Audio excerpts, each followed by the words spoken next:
de confinement pour les malades obligatoire. Pourquoi ?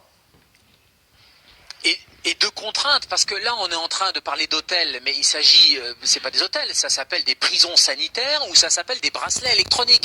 Alors le joli mot ça sera bracelet connecté, mais la réalité c'est qu'on va contraindre des gens, des malades, comme des délinquants. Donc on transpose finalement le malade, et pour nous médecins, un malade c'est un malade, on doit l'accompagner, on doit le soigner, on doit l'informer, on doit le convaincre, mais on ne doit pas en faire un délinquant, on ne doit pas le dénoncer. Donc on voit bien qu'on glisserait en termes de liberté sur quelque chose qui ne s'est jamais vu en médecine. Il y a uniquement dans les soins psychiatriques, quand quelqu'un est dangereux pour lui ou pour autrui, on peut le contraindre à l'hospitalisation. Mais pour une maladie infectieuse, Eric Combe le disait, même pour la tuberculose, on ne le fait pas. Et c'est souhaitable de ne pas le faire. Donc ces prisons sanitaires, évidemment, ça ne servirait à rien. Ça serait un glissement de faire du malade un délinquant. Et la troisième chose, c'est que depuis des années, on défend le concept de consentement aux soins, avec la liberté, le droit des patients de ne pas être discriminés. Prenez l'exemple des séropositifs au VIH. Depuis des années, on dit qu'il ne faut plus qu'ils soient discriminés, il ne faut plus les pointer du doigt. Et là, qu'est-ce qu'on fait pour le Covid?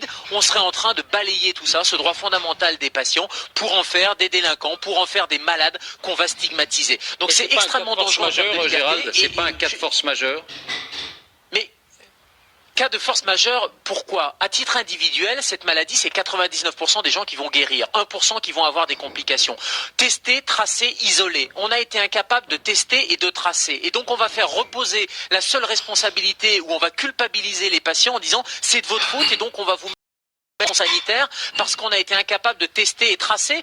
Testons correctement avec des tests antigéniques rapides, comme ça les gens auront un résultat. Je vous garantis que mes patients, quand on leur dit qu'ils sont positifs, ils n'ont pas envie de contaminer leur entourage. Et ils s'isolent dans une chambre, ils mettent des masques, ils sont beaucoup plus responsables quand ils ont le résultat du test rapide. C'est clair, quand on met 3 jours ou 4 jours avant d'avoir un résultat, parce qu'on a été incapable de donner un test plus rapide, eh bien les gens, ils ont contaminé autour d'eux. Mais non pas par volonté de contaminer, mais tout simplement parce qu'ils n'avaient pas la réponse. Et c'est pareil pour le tracing, on a été incapable de tracer parce qu'on n'a pas ces tests rapides, tests PCR rapides aussi qu'on pourrait faire avec les laboratoires.